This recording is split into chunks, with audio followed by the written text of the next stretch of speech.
आध्यात्मिक कविता है विश्वामित्र द्वितीय यानी मैं। विश्वामित्र की कहानी आपने पढ़ी होगी। बहुत बड़े ऋषि थे। एक बार उन्होंने घनघोर तपस्या की तो उनकी तपस्या से इंद्र का सिंहासन डोल गया और तब इंद्र ने उनकी तपस्या तोड़ने के लिए अपनी सबसे सुंदर अप्सरा मेनका को भेजा। यानी कि इंद्र के पास में अप्सराओं का एक अलग से डिपार्टमेंट है। जब भी कोई मुझ जैसा भला आदमी तपस्या करने बैठता है तो इंद्र अपनी एक अप्सरा को भेजता है। अप्सरा है वो ऋषि महाराज की तपस्या तोड़ के प्रसन्न होती है। ऋषि महाराज अपनी तपस्या तुड़वा के प्रसन्न होते हैं और फिर दोनों अपने अपने घर को चले जाते हैं। उनके साथ क्या हुआ आपने पढ़ा, मेरे साथ क्या हुआ देखिए विश्वामित्र द्वितीय यानी मैं। और उससे पहले एक छोटी सी कथा याद आती है मुझे। मेरे गुरु कहा करते हैं कि एक बार एक गुरु के दो शिष्य विहार पे जा रहे थे। एक सीनियर था, एक जूनियर था। गुरु ने उनको सख्त हिदायत दी थी कि रास्ते में कोई स्त्री मिल जाए तो उसकी तरफ आंख उठाकर भी मत देखना। जा रहे थे दोनों। रास्ते में एक नाला पड़ा। नाले के पास में एक बहुत ही सुंदर स्त्री खड़ी थी। उसने उनसे निवेदन किया कि आप मुझे ये नाला पार करवा दीजिए। तो जो सीनियर था उसने उसको बाहों में उठाया, नाला पार कराया, उतारा और दोनों शिष्य आगे बढ़ गए। अब जूनियर परेशान, 2 घंटे तक परेशान। तो उसने पूछा कि तुम क्यों परेशान हो? तो उसने कहा कि हमारे गुरु ने तो कहा था कि किसी स्त्री को देखना तक नहीं, देखना तो दूर की बात, आपने तो उसको बाकायदा हाथों में उठाया। तो वो कहता है कि मैंने तो एक क्षण के लिए उसको उठाया और उतार भी दिया और तुम 2 घंटों से उस स्त्री को अपने दिमाग में लादे हुए घूम रहे हो। तो ये जो दिमाग में लादे हुए घूमना है उसके ऊपर एक हास्य और व्यंग की रचना है विश्वामित्र द्वितीय यानी मैं। और उससे पहले मुझे एक छोटी सी कहानी याद आती है कि 2 आदमी मर के ऊपर जा रहे थे। रास्ते में एक दूसरे से पूछा कि तुम कैसे मरे, तुम कैसे मरे? तो एक ने कहा कि मैं तो आश्चर्य से मर गया, सरप्राइज से मर गया। मैं अपने घर गया, घर की घंटी बजाई तो पत्नी ने आधे घंटे बाद में दरवाजा खोला तो मुझे बड़ा आश्चर्य हुआ। उसके बाद में बेडरूम में गया तो देखा कि एक आदमी के कपड़े पड़े हैं और आदमी गायब है। मुझे दोबारा आश्चर्य हुआ। उसके बाद में घर का कोना कोना छान मारा, मुझे वो आदमी मिला नहीं। तो मुझे इतना आश्चर्य हुआ, इतना आश्चर्य हुआ कि मैं आश्चर्य से मर गया। दूसरा कहता कि बेवकूफ, फ्रिज का दरवाजा खोल के देख लेते तो न तो तुम आश्चर्य से मरते न मैं ठंड से मरता। इस मनोविज्ञान पर विश्वामित्र द्वितीय यानी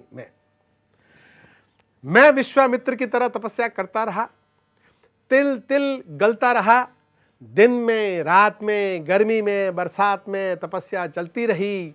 मन में आश्वस्त था, फल गई तो फल गई, वरना मेनका तो कहीं नहीं गई। मुझे बहुत छोटी सी कहानी याद आती है। इस बार 3 महिलाएं मर के ऊपर गईं तो यमराज ने उनसे हिसाब मांगा। तो पहली ने बताया कि मैं तो बहुत ही ईमानदार थी। जब तक मैं अपने पिता के घर में थी तब उनका कहना मानती थी और जब मेरी शादी हुई तो मैं अपने पति का कहना मानती थी। मैंने कोई पाप नहीं किया। तो यमराज ने कहा कि इसको सोने के कमरे की चाबी दे दो जो सोने का बना हुआ था। दूसरी ने बताया कि मैं भी इतनी ही ईमानदार थी, लेकिन पड़ोस में एक बहुत ही सुंदर लड़का रहता था, कभी कभी उसका ख्याल आता था। तो यमराज का थोड़ा पाप हुआ, इसको चांदी के कमरे की चाबी दे दो। तीसरी ने बताया कि अपन तो बिंदास थे। जब मैं कुंवारी थी तो मेरे 20 बॉयफ्रेंड थे और जब मेरी शादी हुई तो उसके बाद में मेरे 30 बॉयफ्रेंड थे। तो यमराज ने कहा इसको मेरे कमरे की चाबी दे दो। इस मानसिक मैं विश्वामित्र की तरह तपस्या करता रहा, तिल तिल गलता रहा। दिन में, रात में, गर्मी में, बरसात में तपस्या चलती रही। मन में आश्वस्त था, फल गई तो फल गई, वरना मेनका तो कहीं नहीं गई। तपस्या करते करते बाल बढ़ गए, दाढ़ी बढ़ गई, जटा में जुएं पड़ गई। मन में सोचा मेनका इस रूप में देखेगी तो क्या सोचेगी? मन को समझाया, सोचेगी क्या? मेनका हम ऋषि मुनियों के लिए नई थोड़ी है। उसने कईयों की तपस्या तोड़ी है, वो खूब खेली खाई है। उसे पता है कि ये कृश काया और जटाजूट ही हम तपस्वियों की कमाई है। तभी एकदम पास में बांसुरी के स्वर सुनाई पड़े। यहां से कविता में फैंटेसी शुरू होती है। तभी एकदम पास में बांसुरी के स्वर सुनाई पड़े, मेरे कान हुए खड़े कि ये क्या गड़बड़ घोटाला है, दाल में जरूर कुछ काला है। समाधि से जगा, आंखें खोली तो झटका लगा, वहां मेनका नहीं साक्षात खड़े थे भगवान कृष्ण कन्हई। बोले, वत्स तेरी तपस्या पूर्ण हुई, बधाई तू भवसागर तर गया। मैंने मन में कहा कि मर गया, ये तो भगवान जी आ गए। वो अप्सरा की बच्ची मेनका कहां मर गई। लगता है तपस्या फल गई और मेनका हाथ से निकल गई। मेरा दिल टूट गया। मैंने डरते हुए पूछा, भगवान वो मेनका वाला सीन कहां छूट गया।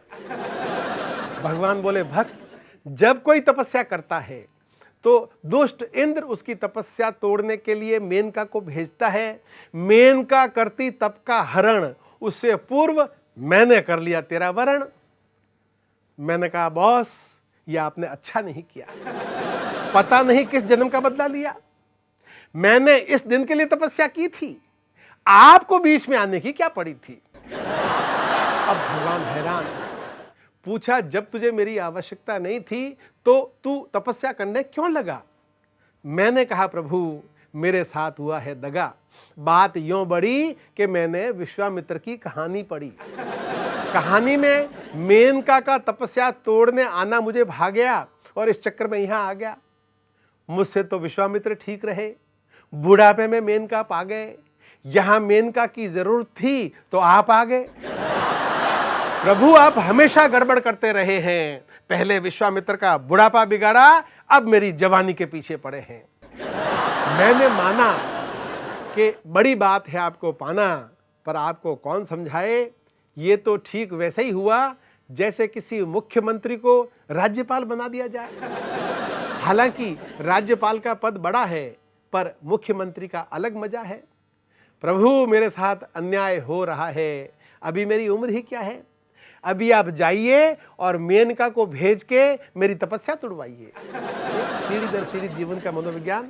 अभी आप जाइए और मेनका को भेज के मेरी तपस्या तुड़वाइए। पहले मेनका को पालूं, फिर आपको पा सकूंगा। अगर मेनका छूट गई तो आपको पाकर भी नहीं पा सकूंगा। जीवन भर मेनका के ख्यालों में उलझा रहूंगा। जीवन भर मेनका के ख्यालों में उलझा रहूंगा।